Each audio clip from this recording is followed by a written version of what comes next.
Good morning, everyone. Welcome to our Samoa Masterclass, which is one of the sessions taking place as part of TTG's second Digital Destinations Festival this week. Yesterday, we ran a Beaches of Fort Myers and Sanibel Masterclass, and the day before on Tuesday, we ran a South Tyrol Masterclass for you as well. On Monday, the festival launched with a seminar which was asking how the Balearic Islands and the Caribbean are preparing to welcome back Brits after the coronavirus crisis. So if you did miss any of those sessions, you can catch up with them all at ttgmedia.com/DestFest. I'm Maddie Barber, Special Projects Editor at TTG, and I'm joined today by Sebastian Saracen, who is the UK and Europe representative for Samoa Tourism. Thank you for joining me today. Thank you. So throughout this masterclass, we're going to be running through the essential information you need to sell Samoa, such as connectivity, best time to visit, and entry requirements. We'll also be giving you some selling tips, such as the ideal itinerary for a first-time visitor and how to match a client to Samoa as a destination. We'll also cover destination highlights, highlighting culture, nature, and romance in particular. And we'll also be asking if Samoa is a good choice for the eco-conscious traveller. If you do have any questions throughout the session, feel free to type them in the comments section of the Facebook Live video, and we will do our best to answer them live for you. So, Sebastian, moving on to the first section, which is going to be an essential information part of the masterclass.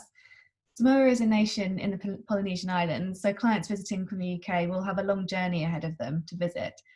But what is Samoa's connectivity like? Is it easy to get to? And what routes would you recommend UK holidaymakers take? Okay, well, first of all, talofa, which means hello and welcome. Thank you very much for having me, Maddie.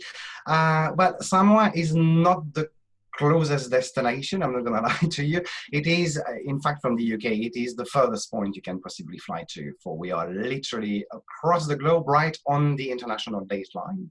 So we are the first, or one of the very first country to see the sun rise in the morning. We're also one of the first country to leap into the new year.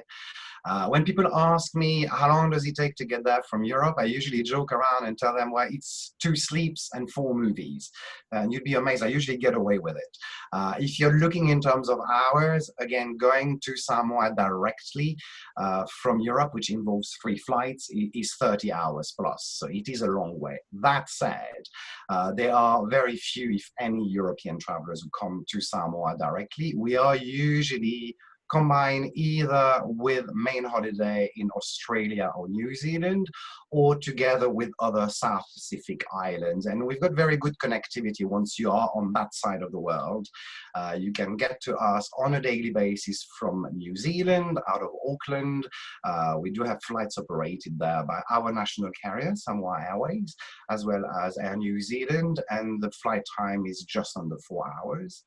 Alternatively, you can get to us from Australia. We have good connection out of Sydney and Brisbane as well, which takes about 5 hours. And then for people who want to visit us as part as a multi-center South Pacific itinerary, they can do so directly from Fiji. There are flights Monday through to Saturday, which takes between 2.5 and 3 hours. As of last year, we also launched 2 flights a week to the neighboring nation of Tonga, which again takes approximately a couple of hours. And once a week, you've got the option to fly from Samoa to Honolulu, Hawaii, for a journey of 5 hours. So again, once you are in that region of the world, getting to us is pretty straightforward. It's very similar to Brits going to the Canary Islands. You're looking at 4 or 5 hours maximum, and you're in paradise. Yeah, wow, loads of options then. And Samoa is a small group of islands, but exactly how many are there, and which are the main destinations for tourism? We are very small. We are a very small country indeed. You're looking officially at 10 islands, but really there are 2 main islands that do have infrastructure for tourism. In fact, out of the 10 islands, 6 are totally uninhabited. There are bird sanctuaries. You can go there for the day, but you will find very little other than coconuts, white sandy beaches, and blue waters. The two main islands really would be the island of Upolu, that is home to the international airport, Faleolo, APW on your GDS, if you've got any geeks out there. Upolu is the most populated island. As a nation, Samoa doesn't even reach 200,000 inhabitants, and about 150,000 live on the main island of Upolu, a third of which, or a little bit less than a third, 40,000, live in the only city that you will find in Samoa. And when I say city, really, it's a small town, Apia. And Upolu is primarily known for its beaches, mainly located around the south coast. And we're very fortunate to have some of the most beautiful beaches in the world. And then we've got the bigger island of Savai, which is located an hour away from Upolu. You can get across using a ferry service, which takes approximately an hour.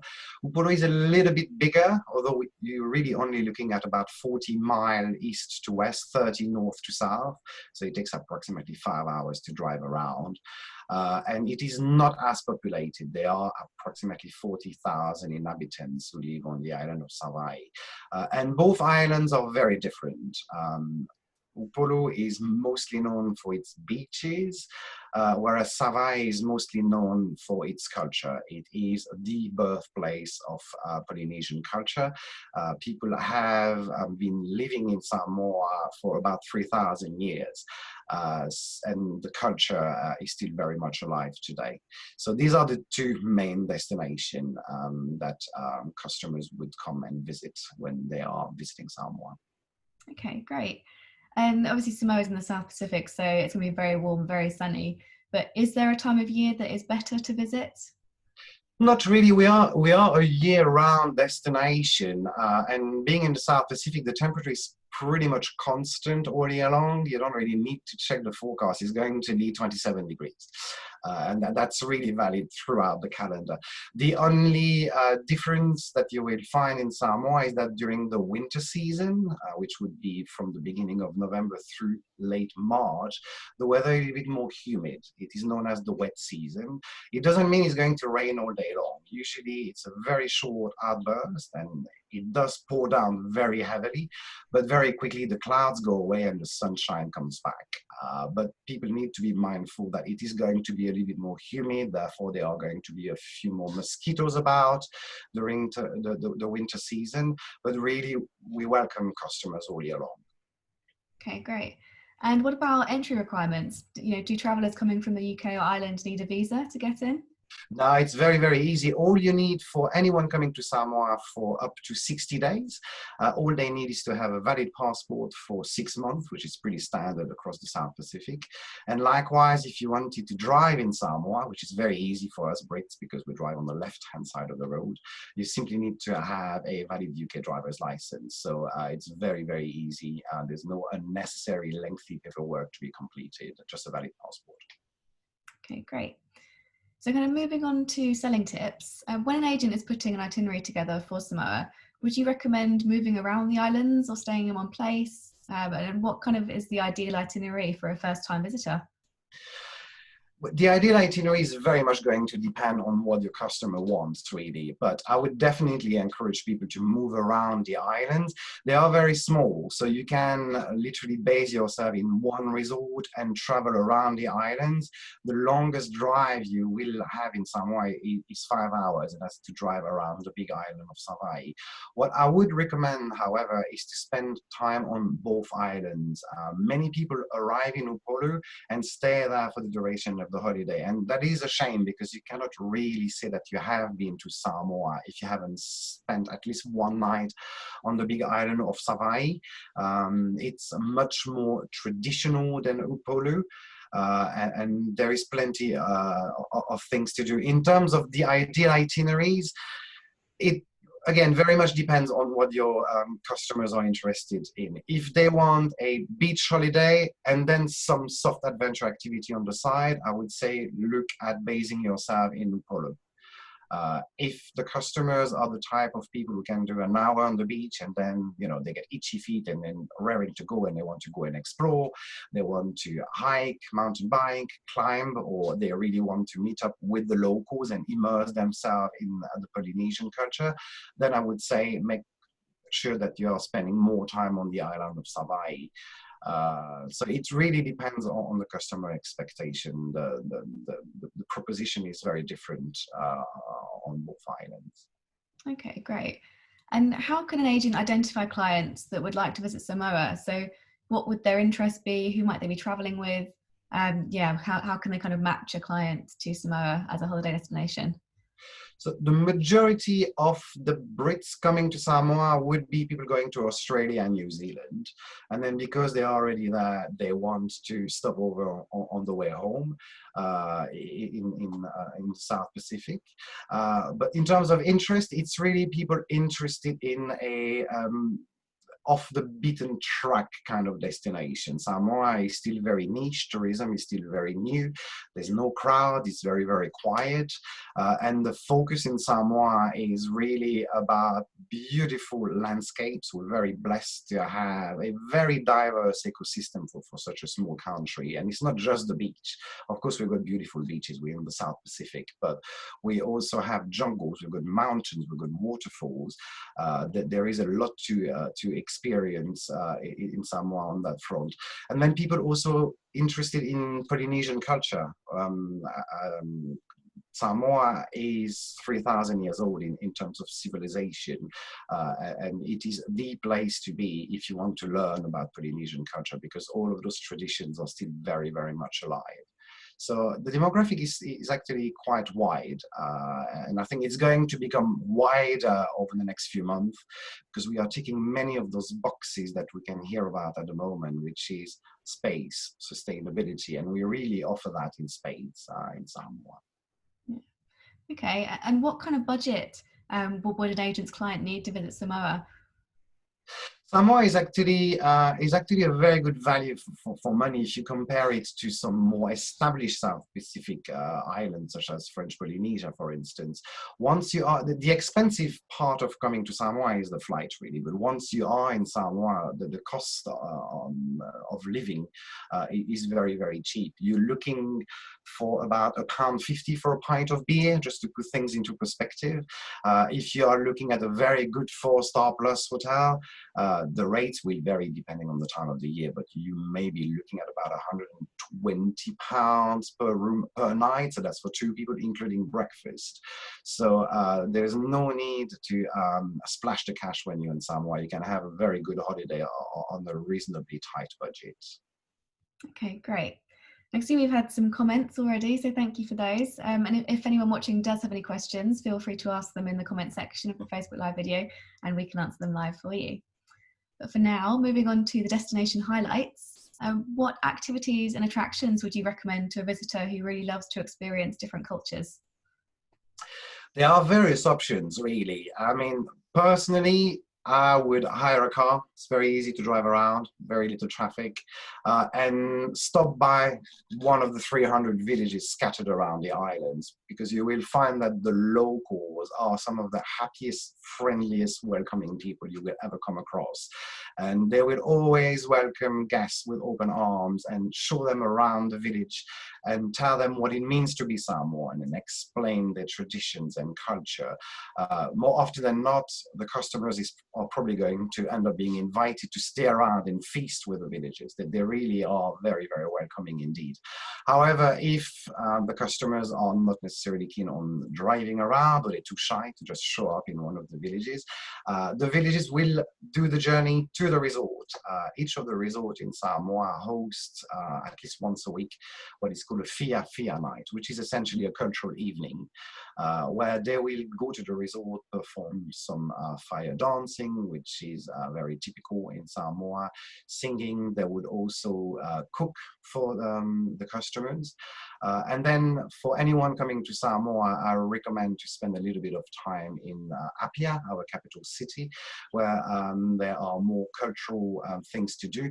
One of the very popular attraction in Apia is the Samoan Cultural Village, which is located literally right behind our office, and that's open 3 mornings every week, where customers will be able to witness a traditional Samoan tattoo being done on one of the locals. They will be able to see how the locals cook.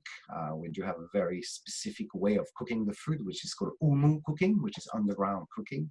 They will also be able to have a look at local women doing arts and crafts. It's not very big, so half a day is more than enough for them to actually get around the village, sorry. And then for people who are interested in shared history with the UK, Samoa is also the resting place of Robert Louis Stevenson, who wrote Treasure Island. And in fact, his house, called Vailima, is still today the largest private home in Samoa, and it has opened its door a few years ago as a museum. So people can go and visit the house of the late Robert Louis Stevenson, which was a very important figure in Samoan life. And although he passed more than 100 years ago, he's still referred to as the Tusitala, which is Samoan for the storyteller, which is quite fitting for a writer, really. And Robert Louis Stevenson's spirit is still very present in Samoa, and it's something that visitors can witness by visiting his house, Vailima. Okay, interesting. Lots of things to explore there. But what about for a client that likes to get back to nature and, who really loves the great outdoors, maybe likes to get a bit of adventure into an itinerary? What does Samoa have to offer them? A lot. We're very small, but we're very fortunate to have a very diverse ecosystem and landscapes. Changes very quickly. You get from the beach to a mountain within a matter of minutes. We've got beautiful waterfalls. We've got bird sanctuaries as well. Some of the smaller islands in Samoa are home to birds only. We're very good for mountain biking. We're very good for rock climbing, hiking, kayaking. So there's a lot of soft adventures to be had in Samoa. And of course, there's plenty of water activities, as you would expect on an island. So it's very good for scuba diving, snorkeling, fishing, swimming. And it is also known as a bit of a hotspot for surfing. Surfing is actually believed to come from Samoa originally. The only thing that your travel agent needs to be aware of is that it is surfing for the big boys and the big girls. You don't learn how to surf in Samoa. We're talking about 60-meter high waves once you go a little bit further from the coast. So there is really plenty of things to do on land as well as on water.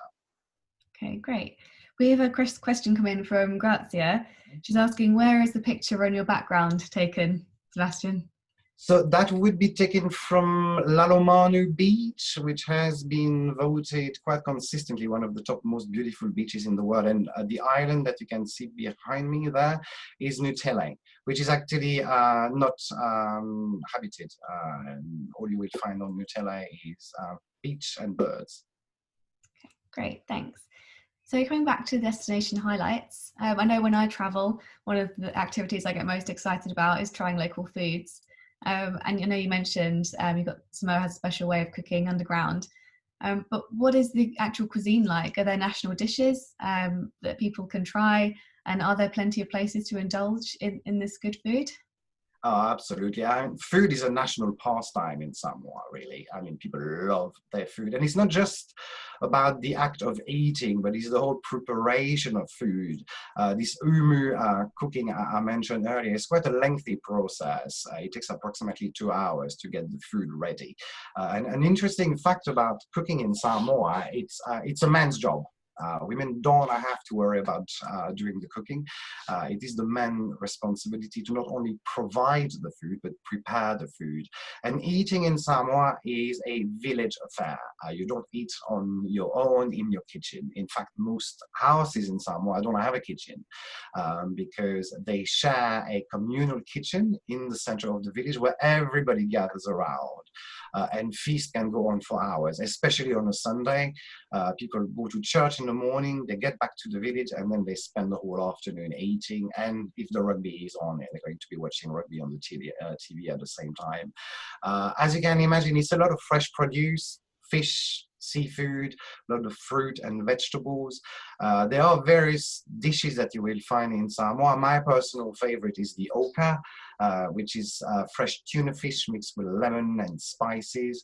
And one of the things that you will find in all the dishes in Samoa is coconut. They are coconut crazy. So that would be the staple diet, is really seafood, fruit, vegetables, and a bit of coconut. Okay, great. Grazie's just asked as well, what is a must-try dish in Samoa? Would that be the tuna dish you just mentioned? Or... That's my personal favorite, actually. And each resort will prepare it a little bit differently. So I like to order it wherever I go, and then I can make some comparison. But it's nice because it's very refreshing as well. But otherwise, if you're into seafood, I mean, a lobster that was caught a few hours before it lands up on your plate, and it's very cheap as well. So there's so much to choose from, really. Yeah, sounds fantastic. Sounds dreamy. Cool. And so good food, beaches and sunsets, it all sounds really romantic. Is Samoa as much of a romantic destination as it sounds? And what kind of experiences should agents look to include in an itinerary for clients that are seeking a romantic break or even going on a honeymoon? Yeah, well, I mean, Samoa is arguably one of the most romantic destinations in the world. I mean, the landscapes are so beautiful. It's very conducive to romance. And the honeymoon market is very big for Samoa. And in fact, all of the resorts that we have, although they are very small, usually they count between 15 and 30 bungalows. They will all have at least one, if not more, honeymoon suites. Some of our resorts actually cater essentially for honeymooners. They are adult only. And all of the resorts would have some beautiful spots if people wanted to get married in Samoa. And you can do so legally. All it takes is to inform your tour operator or your DMC to raise the paperwork, which is very quick and easy. And you can actually get legally married in Samoa. All of those resorts will have somebody within the resort who are able to perform wedding ceremonies. It's very popular with Australia and New Zealand. They come with the entire family and get married in Samoa. For European, it's a bit more tricky. If you want to move 40 people across, it can be a little difficult, but we are very popular for honeymoons or even wedding anniversaries. And it is definitely one of the largest market in Samoa, wedding and romance. Okay, great. We've had another question come in. What's the ideal length of stay in Samoa? Usually, I mean, I would say 2 months, but no, you're probably looking at about a week. Most people would be staying a week. And again, they would be switching from one island to another depending on their interest. But you need a good week. Although it is small, there's plenty to see. So Okay. a week is about right. Great. And travelers are becoming more and more conscious of their environmental impact when going on holiday. Is Samoa a good choice for an eco-conscious client?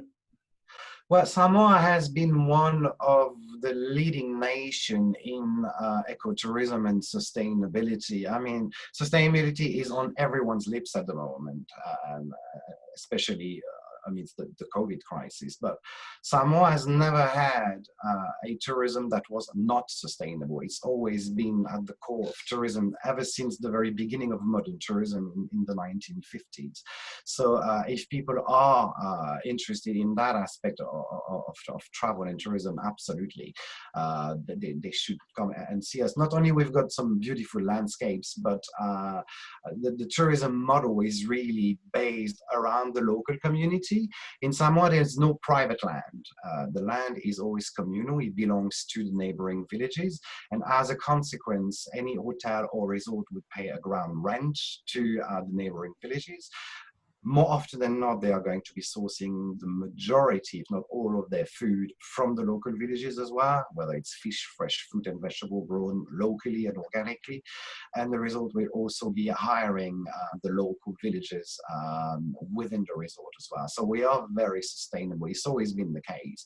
And we've definitely been a pioneer on that front for many, many years. Okay, great. I think we have a short video to show, don't we, that showcases We do, absolutely. And I Yeah. mean, that should really illustrate how sustainable and eco-friendly we are. And I mean, rather than talk through it, I'm going to let you play it for the viewers. Great, I'll pop that on for you now then.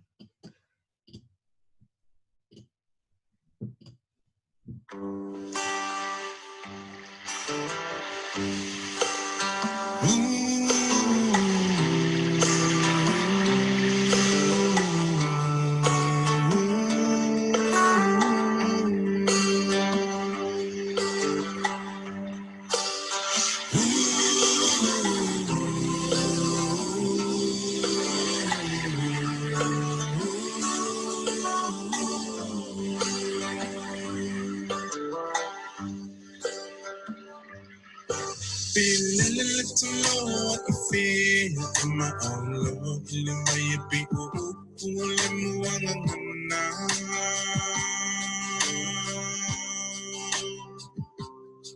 Say ilunga iti mo ilo fala, be malulu iti mo e mafana fana.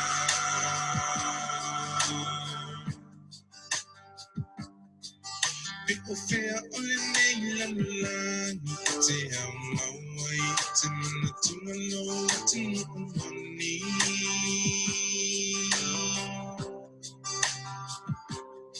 Say ilunga iti toy for imay inilang ili mo for imay ili to my find more toffee.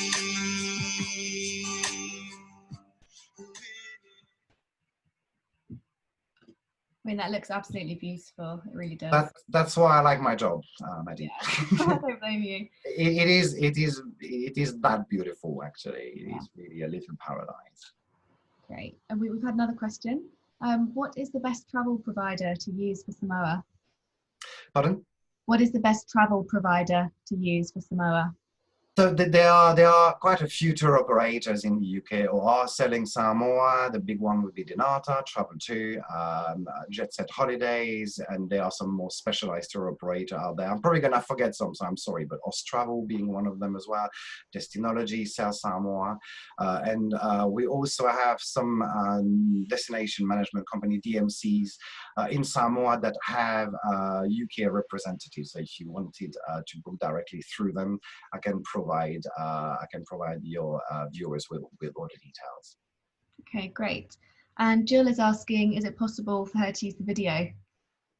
Absolutely. So we do actually have various channels. Of course, there is our website, samoa.travel, which is more B2C website, but we also have a very extensive YouTube video channel, and we have a brand new travel agent toolkit, which is samoa.brandkit.io, where you will be able to view and download a lot of images as well as videos, including this COVID-free video that you've just seen.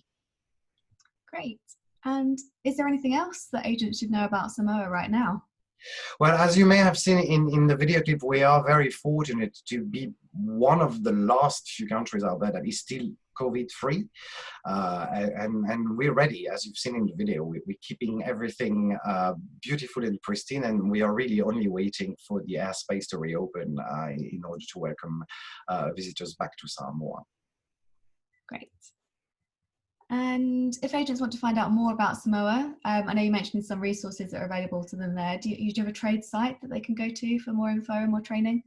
So you can, for training, you can actually go on the OTT website, ott.travel, and you will find the beautiful Samoa course on there. It takes approximately 30 minutes to complete, so it's not a lifelong commitment, but it will really give you a very good overview about the island, what there is to do, and some travel tips as well. And then, as I mentioned, we do have our very own digital library, which is samoa.brandkit.io. Great, thank you. Well, I think that's just about all we've got time for today. Thank you, Sebastian, for sharing such useful information. For everyone that's watching, you can check out all the previous Digital Destinations Festival content at ttgmedia.com/DestFest. They've got some masterclasses on there and the seminar from Monday. So yeah, thanks again to Sebastian for joining me today, and thank you everyone for tuning in and for your lovely comments. I particularly liked the one about the teleporting device, which I would quite like as well. Thanks very much. We'll see you soon, guys. Perfect.